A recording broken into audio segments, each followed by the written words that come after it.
I think my favorite thing is that the kids ignore the don't play with it sign, Yes. right? Kids will be kids. I can guarantee kids walk right up in here and get into the water. I guarantee they get on that bridge, dangle their feet in the water. It's a beautiful day in downtown Geneva, Illinois. I'm with Brian Helfrich, my top guy in construction for 23 years. I'm Greg Wittstock, the Pond Guy. This is Greg Wittstock, the Pond Guy, my channel, which is all about living the aquascape lifestyle. And Brian, what I love about this is a commercial project. We did probably, what, 12, 15 years ago? Oh, at least, right? Wow. We did this a long, long time ago.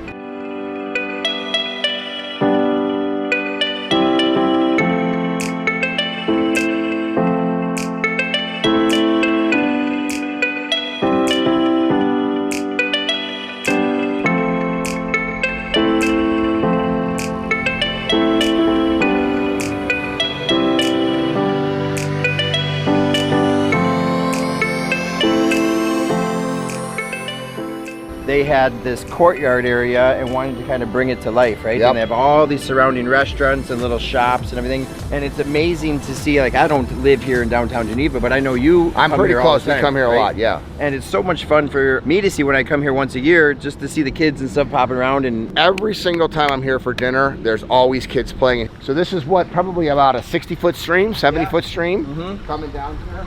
This is the thing that I don't like about this.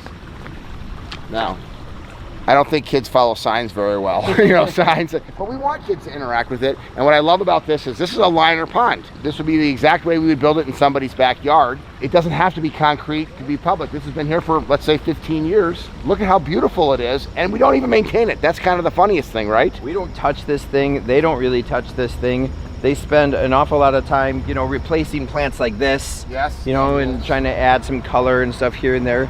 But you can see over time how the mulch, look at the this edging. bank over here, Yeah, the edging. where the rocks are just gone, right? And mulch is just kind of Yeah. falling into the side. So basically, we don't maintain this. There's no maintenance budget that's set up for this. It's been going for 15 years. It's probably been cleaned 2 or 3 times in 15 years, but look at that water quality.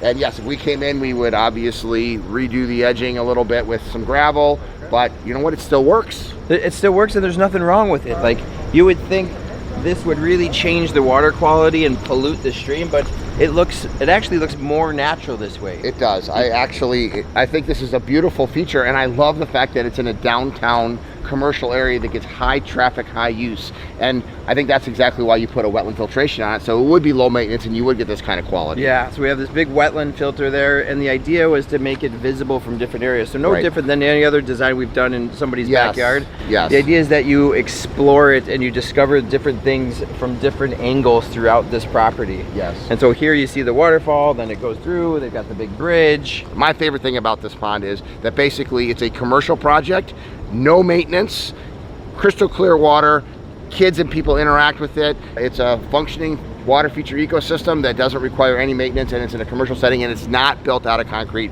The vast majority of the commercial projects that we see are concrete, and 100%. they don't look natural. My least favorite thing is they should have signs that say, kids come on here and play, and then they should hire us to do a monthly contract to come out here and pull the gravel up that the kids throw in. So I think what's interesting too, Greg, with this project is, like, look at how much stuff has matured. I mean, we built this thing at least 15 years ago. I can't remember, but this oak tree was an 8-foot oak tree when it first went in. And now look at it, and it's got tons of acorns all over it. That many more leaves falling in, and leaves and pine needles from the Austrian pines and all this debris that wants to go in here. Of course, with the kids and the public coming in, all this stuff gets pushed in, and the water quality is amazing. Yes. And there's just no maintenance. So Brian, how hard was this to build in a commercial setting?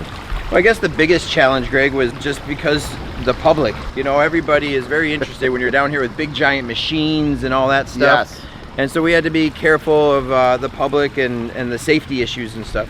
But once you're in kind of this, rectangle footprint here, it wasn't too bad. Start just like we would in a backyard. We started kind of at the bottom, finished off that pond, and then worked our way upstream. Obviously, this bridge we're about to cross it's an enormous piece of stone, and it pushed that machine to its fullest capacity trying to set this guy into place. Yeah, but it's also the little details, like you were saying about this bridge. You really wish that we could only do what we can do with the water feature, and the landscaping. There's actually pretty good landscaping here, but like something like this, it wouldn't be so nice if the pavers came right up to the edge. I actually use this in a bunch of my design consultations when I show natural stone bridges. Like, I love natural stone bridges, but to me, just like you said, if this ramp sloped up to this, it would have looked more carved into place and not been a hassle, right? The step up is on this.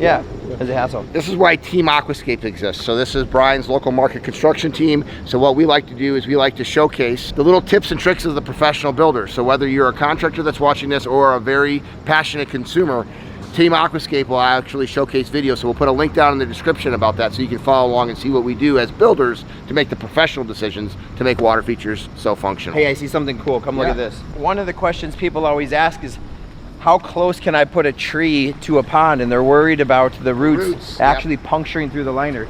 Well, this is becoming a very mature oak tree, right? It's not nearly at its life expectancy, but the roots for this thing have not punctured through the liner. They've actually gone underneath this stream, and those are oak tree roots over there. Yep, 10 feet away on the other side of the stream. On the other side of the stream. Because you hit the liner, you're going to go around it because it doesn't know there's moisture 1 millimeter on the other side. It just goes around it. So it's really cool to see these roots popping up over on the other side.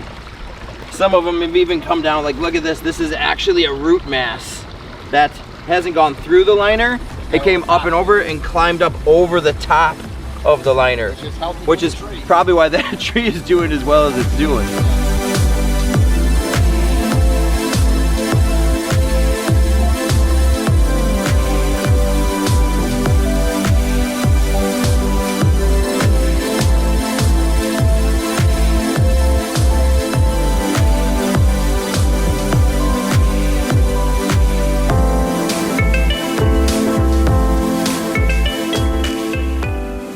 You wouldn't think there would be frogs, you know, in a big city block like this, but there is. There's frogs in this pond, and it's nature. And you know, if you can't put nature where commercial settings like this are, then where are you going to have nature? Because there's less and less areas for nature to live. Yeah, this is good work. So often when somebody's thinking about water features, the water feature is the last thing in the landscape. What it really should be is the first thing, because everything will develop around it. I mean, those plants that were planted around the berm that we created now have created literally a little sanctuary back here where you have that piece. When we're sitting here, I literally feel like I'm not on top of the neighbors. It is a beautiful day in Elburn, Illinois. I'm with my director of marketing, Aveline Hauser, and we are out. It's very fun because we are out visiting Aquascape teammates that have their own water features. That's right. And so Heather Bell, I don't even know, 18 years? She's been with us forever. She is in our customer service department. I have never seen her water garden. So I haven't either. You haven't either. You've only been with us for 2 years. That's right. She's been with us forever. So you're about to be in for a real treat because I'm excited about this, seeing Heather's Aquascape Ecosystem Pond. Come on, check it out. There she is. Hello, Heather. Hi, Heather. This is paradise, huh? Yes, it is. Oh my gosh. Look how pretty it is. I've seen pictures, but it is so filled in. Okay. It's beautiful, Heather. A big water feature. So Heather has been with Aquascape how many years? Almost 18. Okay, just like that's exactly what I thought. And how long have you had the Aquascape water feature? I think it's 14 years old now. It's about 2.5 feet deep. Yes. How big were those trees 14 years ago? 6 feet tall. Right, and now, yeah. But what I love about it is you got a road back here, but it's so private. Yeah. It creates a little atmosphere back here. How many fish do you have? Probably about 2 dozen. Yeah. I adopted some fish from a lady who needed to thin out her pond, so I needed a few. So there's quite a few more goldfish than normal in there. I see that. I see that.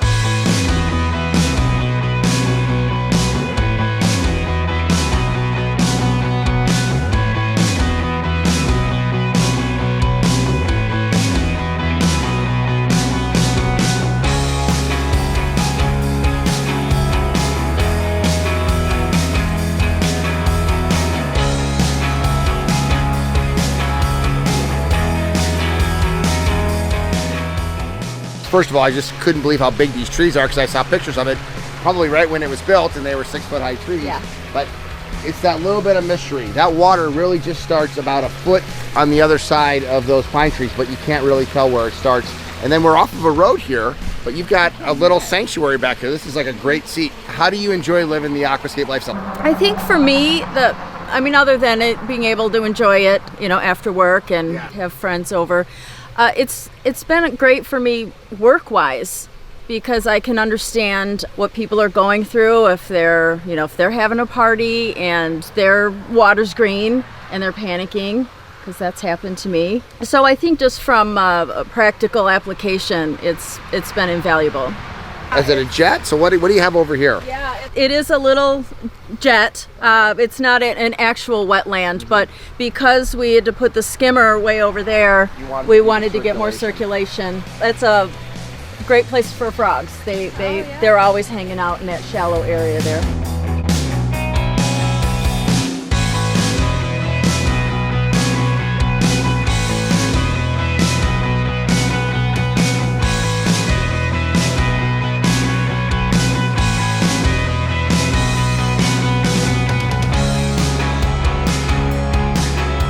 So what do you like the most about living the aquascape lifestyle? It's a getaway, like I said, after work, and because I do live across the street from a golf course, it's more peaceful that way.